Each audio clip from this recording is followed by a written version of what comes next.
भगवान श्री कृष्ण ने कहा कि ना बेटा, ऐसा नहीं हो सकता है।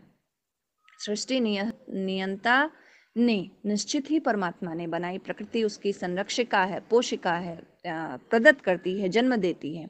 लेकिन कर्म जो है जिस जीवात्मा के माध्यम से किया जाता है, परिपाक होने पर भुगतना भी उसे ही पड़ता है।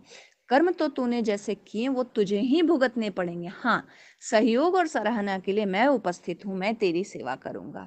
तो मैं ये कर सकता हूँ, मतलब परमात्मा भी इतना ही सहयोग कर सकते हैं। बाद बाकी कर्मों की जो श्रेष्ठता होगी वो हमारे माध्यम से ही संभव हो पाएगी। तो इसीलिए हमने माँ गायत्री का आवाहन किया, ताकि वो हमें ऐसी बुद्धि और सद्ज्ञान सद्भाव दे सके कि हमें पता चले कि हम जो कर्म कर रहे हैं वो कितना सही है और कितना गलत है। यहाँ परम पूज्य गुरुदेव बहुत ही सामान्य शब्दों में बता रहे हैं कि हनन की हुई आत्मा नरक को ले जाती है और संतुष्ट की हुई आत्मा दिव्य लोक को प्रदान करती है। तो यहाँ पे थोड़ा सा ये गुत्थी जैसा है। क्यों गुत्थी जैसा है? कि हनन की हुई आत्मा, पहले तो ये आ गई कि भाई कौन सी ऐसी आत्मा है जिसका हनन किया गया, और हनन किया गया तो नरक, मतलब नरक का कॉन्सेप्ट आया। और दूसरी तरफ संतुष्ट की हुई आत्मा, वो दिव्य लोक को, मतलब स्वर्ग जैसा एक कॉन्सेप्ट आया। जबकि आप सभी जानते हैं कि परम पूज्य गुरुदेव की वाणी केवल सत्यता को, जिसका मीन्स वैज्ञानिक अध्यात्मवाद को सहयोग करती है, जिसके लिए प्रूफ्स हमारे पास हो सकते हैं। तो यहाँ पे परम पूज्य गुरुदेव ने आखिर स्वयं क्यों नरक और स्वर्ग की यहाँ पे बात करी? एक्चुअली ये लिया गया है गरुड़ महापुराण से।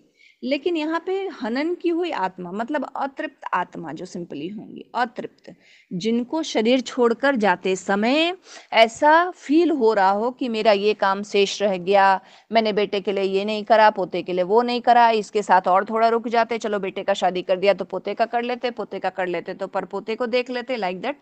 अभी बहुत सारी इच्छाएं शेष रह गई, तो क्या होगा कि तड़प तो होगी ही ना। जिस समय प्राण निकल रहे होंगे तो तड़प तो होगी। क्यों? क्योंकि ये काम लगता है कि शेष रह गया। और तृप्ति को प्राप्त की हुई आत्माएं कौन है? जो दिव्य लोक जाएंगी, अर्थात स्वर्ग जाएंगी। वो आत्माएं जिन्होंने इस पूरे विश्व ब्रह्मांड को परमात्मा की विश्वात्मा के रूप में देखा, और मैं और मेरा के संकुचन को छोड़कर इस संपूर्ण विश्व ब्रह्मांड में ही अपने कर्म को नियोजित किया, जन सामान्य और सर्व मंगल की कामना की, उन्हीं के कल्याण के लिए सब कुछ किया। तो वैसी आत्माएं जो हैं वो तृप्त हैं। क्यों? क्योंकि उन्हें ये महसूस होता है कि कोई भी ऐसा शेष नहीं है जिससे मुझे बहुत ज़्यादा आसक्ति है, जिसके लिए लगता है कि नहीं ये भी कर दूं, वो भी कर दूं, वो भी कर दूं, वो भी कर दूं। और ऐसा कोई शेष भी नहीं है जिसके लिए ये हो कि ना भाई कामना है कि दोबारा घूम फिर करके फिर मैं अपने बेटे के रूप में वापस यहीं पे आ जाऊं। तो ऐसी कोई कामना भी नहीं है। तो निश्चित ही एक बहुत सुंदर लोक प्राप्त होगा। कैसा लोक? वो लोक नहीं जहाँ पे हम सुनते हैं कि स्वर्ग है, भाई स्वर्ग में अप्सराएं हैं और बहुत सारी सुख सुविधाएं हैं। आत्मा को शरीर नहीं होने पर सुख सुविधाओं का क्या काम? और आत्मा का सुख तो केवल आत्मज्ञान से है, शारीरिक सुख से उसे क्या लाभ? तो इसलिए वहां पे स्वर्ग का कॉन्सेप्ट जो है वो इस बात से है कि तृप्ति के लिए कुछ शेष नहीं बचा, और नरक का कॉन्सेप्ट इस बात से है कि अब जितनी भी हम कोशिश कर लें, इस अतृप्त स्थिति तक में हमने जो भी किए अब उसे हमें भुगतने के लिए तैयार रहना पड़ेगा। तो ये एक तरह से स्वर्ग और नरक का अलंकार स्वरूप है। इसमें और एक क्या आया है? यमलोक में चित्रगुप्त नामक देवता हर जीव के भले बुरे कर्मों का विवरण प्रत्येक समय लिखते रहते हैं। अब भाई यमलोक मतलब जहाँ पे यम रहते होंगे, यम है ना, कर्तव्यों के देवता। तो वो उस लोक में एक, हम ये मान ले कि मीन्स राइटर होंगे, है ना। चित्रगुप्त महाराज जो हैं वो एक तरह से राइटर होंगे, वो भी एक देव स्वरूप हैं। तो वो क्या करते हैं कि प्रत्येक जीव के भले बुरे कर्मों का हिसाब किताब लिखते रहते हैं। यदि हम थोड़ा भी दिमाग लगाएं तो हमें ये महसूस होगा कि भाई 84 लाख योनियां हैं। एक मनुष्य योनि की ही जनगणना के माध्यम से हमें ये पता है कि जितने देश हैं इस विश्व में, सभी की आबादी यदि एक साथ मिला दी जाए तो 7 बिलियन से ज़्यादा है।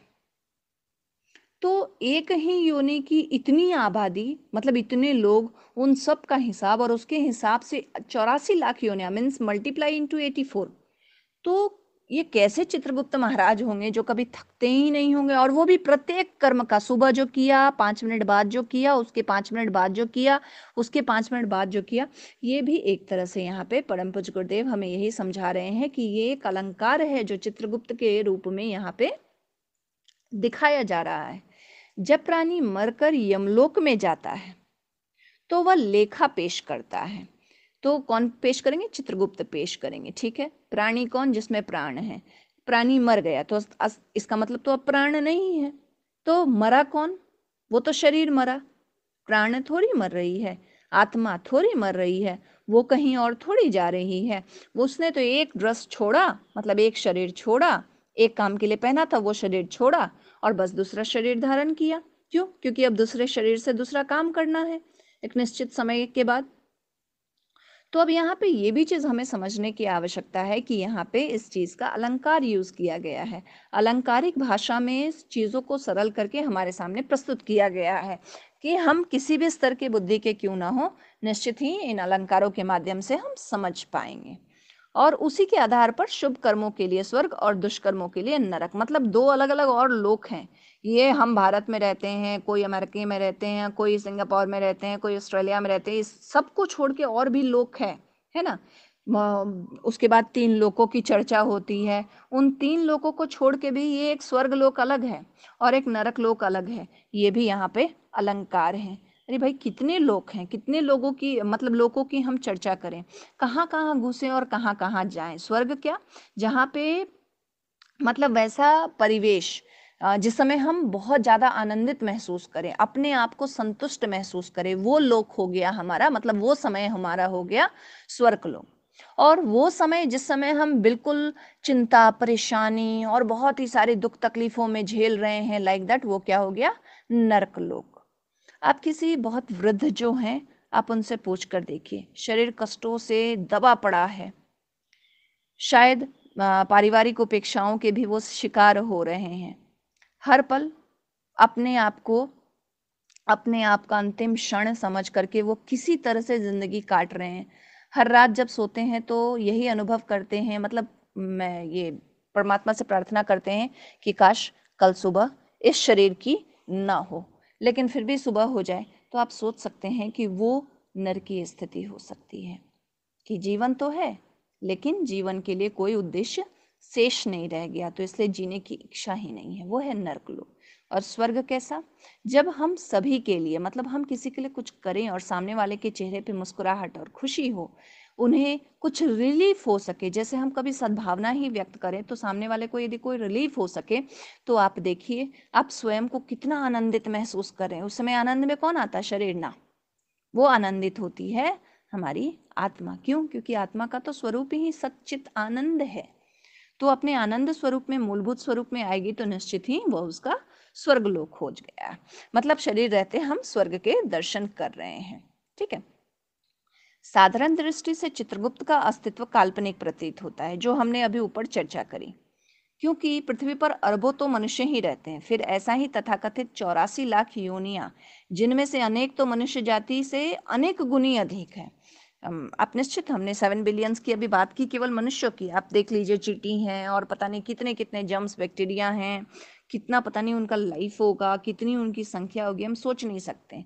मतलब संख्या गिनना संभव नहीं है। हमारे पास कंप्यूटर्स है ना, सबसे एडवांस कंप्यूटर्स हैं, तो हम यदि उसका भी इस्तेमाल कर ले तो वो वहाँ पे भी जाके सारे डिजिट्स खत्म हो जाएंगे। तो ये बेचारे चित्रगुप्त महाराज, यदि ये इंसान होते या देने के स्वरूप में देवता भी हैं, तो कितना का ये हिसाब रखेंगे। तो यहाँ पे ये चीज़ दोबारा हमारा, मतलब पूरी तरह से हमारी जो मैथमेटिक्स है वो यहाँ पे फेल होते दिखाई दे रही है। इसलिए ये कहीं ना कहीं पे वैज्ञानिकता के आधार पे परिपाटी स्पष्ट की गई है, तो इसलिए हमें उस आधार पे ही सोचना पड़ेगा। तो फिर हम ये माने कि मतलब इतने असंख्य प्राणी द्वारा जो पल पल पल पल, मतलब हर सेकेंड, हर पल, हर क्षण जितने कार्य होते हैं प्रत्येक प्राणी द्वारा, केवल मनुष्य नहीं, उन सबका हिसाब किताब ये रखते हैं। कौन? चित्रगुप्त महाराज। दिन रात बिना आराम किए हुए कल्प कल्पांत को तक लिखते रहना, इंसान के लिए तो छोड़िए, किसी देवता के लिए भी असंभव है, एकदम असंभव सी बात है ये। तो इस प्रकार चित्रगुप्त का कार्य तो असंभव प्रतीत होता है। तो यदि कार्य असंभव है तो चित्रगुप्त का अस्तित्व ही नहीं हुआ, तो इसका मतलब चित्रगुप्त भी असंभव है।